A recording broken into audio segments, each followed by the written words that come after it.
Iraan rikkus taas vaherahu Ameerika Ühendriikidega ja ründas taas tankereid Hormuzi väinas, teatades taas väina sulgemisest. Hoolimata sellest, et pooled olid väidetavalt varem kokku leppinud läbirääkimiste jätkamises juba 11. juulil. Ja nüüd ähvardab Donald Trump taas Iraani, et lõpetab asja ilma igasugustel läbirääkimisteta. See tähendab sõja uuesti alustamist. Paralleelselt püüavad Trump ja Netanyahu oma suhteid parandada. Eelmisel päeval pidasid nad järjekordse telefonikõne, mille käigus kutsus Netanyahu ootamatult Donald Trumpi üles ohjeldama Türgi presidenti Recep Tayyip Erdoğani NATO tippkohtumise ajal, mis täna algas Ankaras. Samal ajal Süüria pealinnas Damaskuses toimusid võimsad plahvatused otse hotelli juures, kus peatus Prantsusmaa president Emmanuel Macron, kes esmakordselt saabus Süüriasse kohtuma kohaliku presidendi Asharaga. Praegu nähakse Süürial rolli riigina, kes peab lahendama Hezbollah küsimuse Liibanonis. Kuna Trumpi ja Iraani vahelise kokkuleppe raames peab Iisrael oma väed naaberriigist välja viima. Aga on ilmne, et Süüria ei tee midagi ilma Türgi heakskiiduta, sest ühe riigi üle on teatud protektoraat ja on ilmne, et Erdogan aitas omal ajal Asharil võimu enda kätte võtta. Üldiselt, nagu te aru saate, on kõik need lood omavahel seotud ja me mitte ainult ei aruta neid koos, vaid püüame ka kogu selle Lähis-Ida sündmuste sasipuntra lahti harutada. Minu nimi on Aleksei Betši, arutame seda teemat koos, aga enne alustamist palun teil tellida kanal, vajutada kellukesele, panna like ja kirjutada oma kommentaar selle video alla.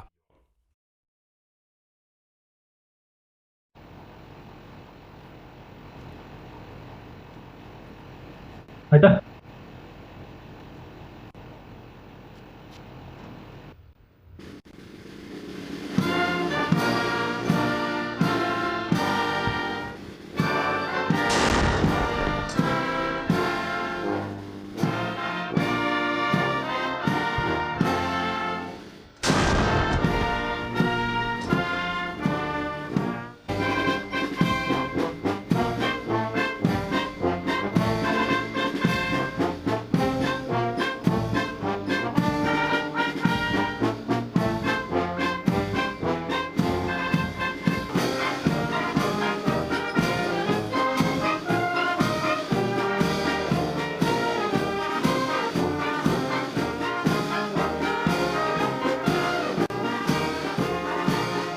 Niisiis, samal ajal kui Ankarasse maandus lennuk, pardal USA president Donald Trump rikkus Iraan temaga sõlmitud vaherahulepet. Iraani islamirevolutsiooni valvurite korpus ründas täna rakettidega 2 kaubalaeva Hormuzi väina piirkonnas, hoolimata vaherahust USA-ga. Sellest teatasid korraga 2 väljaannet, nimelt Axios ja Wall Street Journal. Mõlemad laevad said tõsiselt kahjustada, kuid õnneks ei olnud meeskondade seas ohvreid.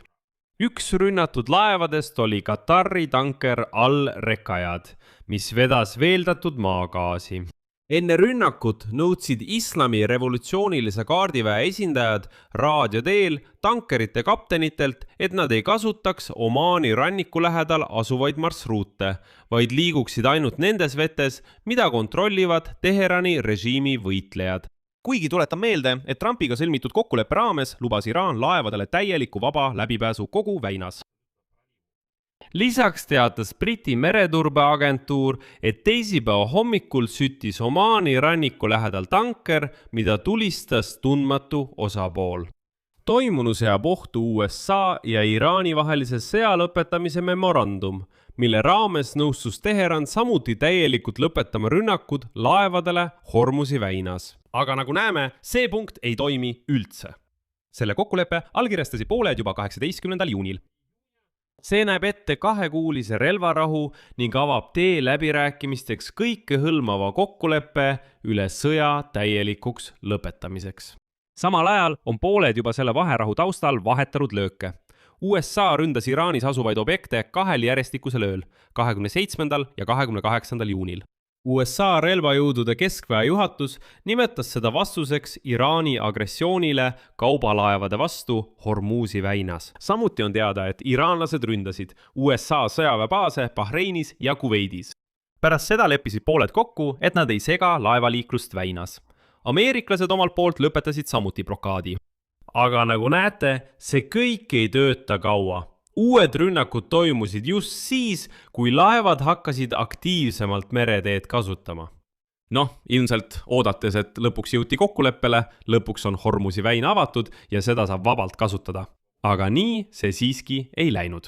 Konsultatsioonifirma Vortex andmetel liikus juunis läbi väina kuni 4,7 miljonit barrelit päevas, võrreldes mai 2 miljoni barreliga päevas. See tähendab, et näiliselt suurenesid veomahud peaaegu 2,5 korda. Veelgi enam, alates juuli algusest on naftavool jõudnud umbes 40% sõjaeelsest tasemest. Nagu näete, on see kasvav eksponentsiaalne trend.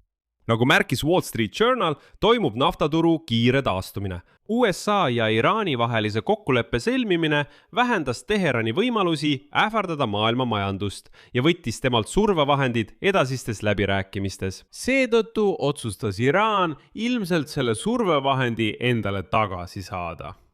Ja eriti siis, kui sai selgeks, et ameeriklased ei reageeri eriti aktiivselt Iraani provokatsioonidele. Aga näiteks seekord. Vastuseks iraanlaste rünnakule Hormuzi väinas ütles USA president Donald Trump taaskord, et kas sõlmitakse leping Iraaniga või USA armee, nagu ta väljendus, viib asja lõpuni. See tähendab järjekordset sõja taaspuhkemise ähvardust. Valges majas arvatakse, et Teheran näitab üles järeleandmatust, eriti pärast tapetud ajatolla Ali Khamenei matuseid. Kaudsed läbirääkimised USA ja Iraani vahel lõppesid eelmisel nädalal ilma nähtava eduta ning pooled leppisid kokku uuesti kohtuda 11. juulil. Selle taustal toimus telefonikõne Donald Trumpi ja Benjamin Netanyahu vahel, kes, nagu teada, pooldab karmimat lähenemist Iraanile. Kuid seekord läks vestlus hoopis teises suunas. Iisraeli ja Ameerika ametnike teatel kurtis Iisraeli peaminister Benjamin Netanyahu juba reedel president Donald Trumpile Türgi presidendi Recep Tayyip Erdoğani kasvava Iisraeli vastase retoorika üle. Ametnike sõnul palus Netanyahu samuti Trumpil, kes kohtub temaga juba täna Ankaras NATO tippkohtumisel, hoiduda relvasüsteemide müügist, mis aitaksid Türgil oma õhujõude moderniseerida. Pinged Iisraeli ja Türgi vahel on viimase 2 aasta jooksul järsult kasvanud seoses sõjaga Gaza sektoris ja nüüd ka Iraanis. Kuid Trump on säilitanud tihedad sõbralikud suhted nii Netanyahu kui ka Erdoğaniga, kes on USA võtmetähtsusega liitlane ja piirkondlik vahendaja. Ja Trump ei saa ka Erdoğanist loobuda. Netanyahu positsioon Washingtonis on viimastel kuudel kõikuma löönud Iraaniga peetava sõja tõttu, mis on vähendanud Trumpi toetust ja lõhestanud tema maga liikumise pooldajaid. Kui suur on mõju, mida Netanyahu endiselt omab, jääb ebaselgeks nii Trumpi tihedate suhete tõttu Erdoğaniga kui ka seetõttu, et Ameerika relvade müük Türgile toob rahalist kasu. See tähendab, et jutt käib laevastikust. See tähendab, et võib-olla on Trumpil endiselt väga lähedased suhted Netanyahuga. Võib-olla on Netanyahul ikka veel mõju Ameerika presidendile, kuid siin võib Trump öelda, et vabandust, aga see on lihtsalt äri. Millest jutt käib? Juba on teada, et Trumpi ja Erdoğani kohtumise päevakorras on $700 miljoni suurune tehing Türgi hävitajatele uute mootorite tarnimiseks, samuti võimalus Türgi tagasitoomiseks. NATO suuruselt teise ehk Türgi armee kaasamine F-35 hävitajate programmi.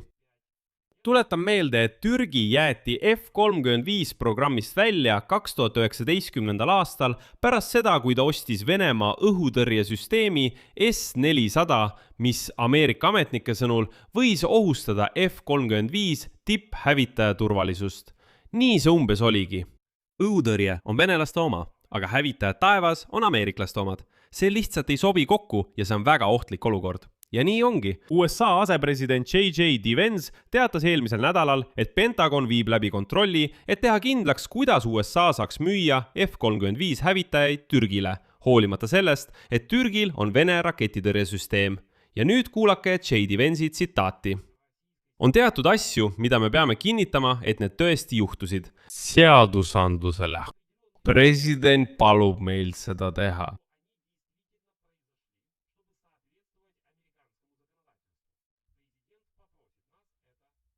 kui telkida inimkeelde, siis jutt käib sellest, et Ankara nõustus eelmisel päeval selle S-400 õhutõrjesüsteemi neutraliseerima või üldse kellelegi teisele müüma. Ja et selleks hetkeks, kui F-35 hävitajad tarnitakse, ei oleks riigis enam Venemaa relvi. Erdogan nõustus sellega. Kuid Pentagoni jaoks on ilmselgelt potentsiaalsed relvamüügid lahutamatult seotud Erdogani valitsuse üha vaenulikuma suhtumisega Iisraeli suhtes. Eelmisel nädalal nimetas Erdogan sionismi, tsiteerin, genotsiidiliseks ideoloogiaks ja väitis, et see kujutab ohtu isegi Türgi enda ellujäämisele. See tähendab, et ta ütleb, et sionism juba ohustab Türgit. Veelgi enam, Türgi välisminister Hakan Fidan teravdas olukorda veelgi. Ta nimetas Iisraeli valitsust, tsiteerin, koormaks, mida inimkond enam kanda ei suuda ning probleemiks kogu maailmale, samuti kutsus ta üles kehtestama rahvusvahelisi sanktsioone Iisraeli vastu. Ja siin on, mida Ameerika ametnik ütles pärast Trumpi ja Netanyahu vestlust. Tsitaat. Netanyahu kaebas Trumpile Erdogani üle ja andis mõista, et soovib, et USA president ohjeldaks Türgi liidrit. Netanyahu esitas palve ja president võttis teda kuulda. Seetõttu võis president edastada Erdoganale sõnumi umbes sellisel kujul. Hei, kas te ei saaks olukorda veidi leevendada? Aga mis on, see on. Ilmselt vihjates sellele, et retoorikat ta võib-olla suudab pehmendada, aga tõenäoliselt jääb äriks ja F-35 müüakse ikkagi edasi. Juba esmaspäeval teatas Netanyahu avalikult, tsiteerin, Erdogani režiimi kohta, mis on nakatunud moslemi vendade äärmusliku liikumisega. Ameerikat vihkavatele inimestele ma ei arva, et neile tuleks anda F-35 või mootoreid nende hävitajate jaoks. Sest see rikub Lähis-Ida jõudude tasakaalu, mida tagab Iisraeli ülekaal õhus ja Ameerika positsioon. Aga Netanyahul on probleeme. Paljud Ameerika ametnikud, sealhulgas J.D. Vance, on süüdistanud Netanyahut selles, et ta tegi liiga optimistlikke prognoose sõja kohta Iraaniga. Mis ei osutunud tõeks. Justkui Netanyahu pettis Trumpi, Trump uskus seda kõike, arvas, et 2-3 nädalaga võidab Iraani ja kõik saab korda. Ja väidetavalt just Netanyahu sosistas talle neid mõtteid, kuid see kõik ei läinud täide. Ja nüüd oodatakse, et Iisraeli peaminister külastab Valget Maja juba selle kuu lõpus. Allahu Akbar, läbi süda! Allahu Akbar.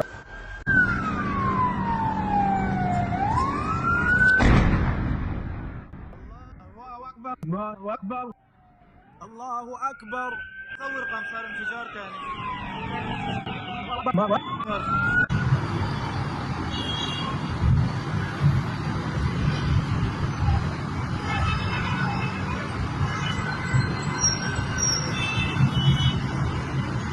Süüria pealinnas Damaskuses toimus plahvatuste seeria hotelli lähedal, kus ametliku visiidi ajal peatus Prantsusmaa president Emmanuel Macron. Süüria meedias väideti kohe, et see võis olla katse Prantsusmaa presidenti tappa. Julgeolekuteenistuse allikate andmetel toimusid plahvatused kohaliku aja järgi vahetult enne südaööd. Pärast seda sulgesid jõustruktuurid kohe teed ja karmistasid turvameetmeid. Tunnistajad teatavad, et kuulsid mitu plahvatust, pärast mida tõusis sündmuskoha kohal suitsu. Esmase info kohaselt plahvatas Prantsuse liidri elukoha vahetus läheduses mitu lõhkeseadet, mis olid väidetavalt paigutatud autosse. Hiljem märkis Prantsusmaa presidendi administratsioon Élysée palees, et Emmanuel Macron ise plahvatusi isegi ei kuulnud, kuna ta polnud juhtumi hetkel hotellis, vaid suundus planeeritud kohtumisele Süüria liidri Ahmed Ash-Sharaiga. Tuletan meelde, et Emmanuel Macron saabus ametlikule visiidile Damaskusesse, kus ta peab pidama läbirääkimisi Süüria presidendi Ahmed Ash-Sharaga. Kohtumise käigus arutavad pooled julgeoleku küsimusi, Total Energies ettevõtte investeeringuid ning Süüria kultuuriliste artefaktide tagastamist. Enne seda, tuletan meelde, on Süüria pealinna juba külastanud Euroopa Komisjoni president Ursula von der Leyen ja Ukraina president Vladimir Zelenski. Kuid Ameerika Ühendriikide ja Euroopa jaoks on praegu veelgi pakilisem küsimus, mis on seotud Süüriaga. Juba juuni lõpus üllatas Donald Trump paljusid poliitikuid ja eksperte Lähis-Idas, pakkudes välja alternatiivse lähenemise Iisraeli sõjale Hezbollahga Liibanonis. Ja Valge Maja rahulolematuse taustal, mis oli tingitud venivast Iisraeli kampaaniast, pakkus ta välja, et Iraani toetatud rühmitusega Hezbollah võiks võitluse enda peale võtta Süüria. Ja nii võiks Donald Trumpi plaani kohaselt lahingutes karastunud islamistlikud mässulised, kes 1,5 aastat tagasi kukutasid Süüria autoritaarse presidendi Bashar Assadi ja moodustasid uue valitsuse, tõrjuda Hezbollah tõusamalt, kui seda teeb Iisraeli armee.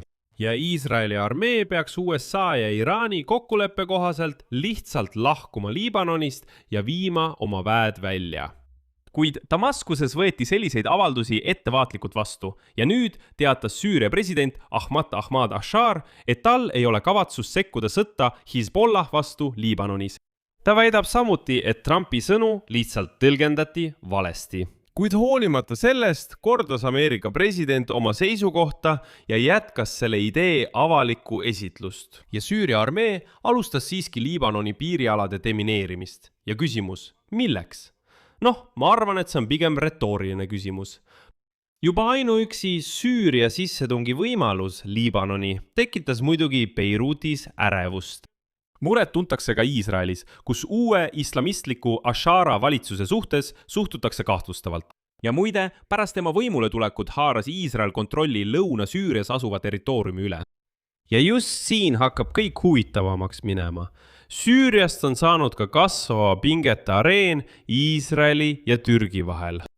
Ankara on üks. Ashari valitsuse peamisi liitlasi, samal ajal kui Iisrael ja Türgi püüavad piirata teineteise mõju selles riigis, ehk Süürias. Ja siin on oluline punkt. Juunis G7 tippkohtumise raames, mis toimus just Prantsusmaal, avaldas Donald Trump rahulolematust selle üle, et Iisraeli sõda Hezbollahiga kestab liiga kaua ja toob kaasa palju ohvreid. Siin Trump kurtis väga tugevalt selle üle, et israelased lammutavad terveid kvartaleid, väites, et seal olid Hezbollah võitlejad. Ja selleks lammutatakse kogu kvartal, lihtsalt majad lükatakse maha. Iisraeli sõjaväelased ütlevad, et tsiviilelanikel Lõuna-Liibanoni lihtsalt tagasi ei lasta, ehk siis piirkond lihtsalt puhastatakse inimestest. Aga Süüria Donald Trumpi arvates saaks sellega palju paremini hakkama. Ja edasi tsitaat Donald Trumpilt. Ei ole vaja iga kord kortermaja maha lõhkuda, kui kedagi otsitakse, sest nendes kortermajades on palju inimesi ja mitte kõik neist pole Hezbollahst. Ma pakkusin Iisraelile, et lubataks Süürial Hezbollahga tegeleda, sest ausalt öeldes arvan, et nemad oleksid sellega paremini hakkama saanud. Vastuseks teatas Süüria president Ashar, tsiteerin, on inimesi, kes levitavad kuulujutte, et Süüria sekkub Liibanoni asjadesse. See ei ole tõsi. Trump rääkis Süüria rollist turvalise ja rahumeelse lahenduse leidmisel, kuid seda avaldust tõlgendati valesti. Nagu Süüria kavatseks homme hommikul Liibanoni tungida. Süüria esitas Ameerika Ühendriikidele meie nägemuse lahendusest, mis seisneb sõja lõpetamises ja negatiivsete tagajärgede kõrvaldamises Liibanoni ja Süüria jaoks, samuti teiste majanduslike, poliitiliste ja sotsiaalsete lahenduste otsimises. Nii et tundub, et Emmanuel Macron võis samuti liituda katsetega veenda Ashat siiski sõtta sekkuma Hezbollah vastu. Aga siin sõltub väga palju, kui mitte kõik sellest, kas Türgi president Recep Tayyip Erdogan toetab seda ideed. Ja tema võib seda toetada ning isegi kallutada Süüria president Ashat Ameerika Ühendriikide poolele. Ja ikkagi suunata Süüria armee tõesti Hezbollaha sõdima. Aga ainult sel juhul, kui Donald Trump toob Türgi tagasi F-35 programmi. Müüb mootoreid Türgi hävitajatele ja nii edasi. Nii et kõik selles loos on juba väga tugevalt omavahel seotud, kuigi esmapilgul võib see üldse nii mitte tunduda. Aga nagu näete, kogu see lugu on omavahel läbi põimunud. Ja ma arvan, et mul õnnestus seda natuke lahti harutada ja selgelt lahti seletada, mis täna Lähis-Idas toimub. Siin panen 3 punkti, teie arvamus, teie järeldused, kirjutage selle saate kommentaaridesse, tellige kanal, vajutage kellukesele ja ärge unustage laiki panna. Sellega on kõik, hoolitsege enda eest.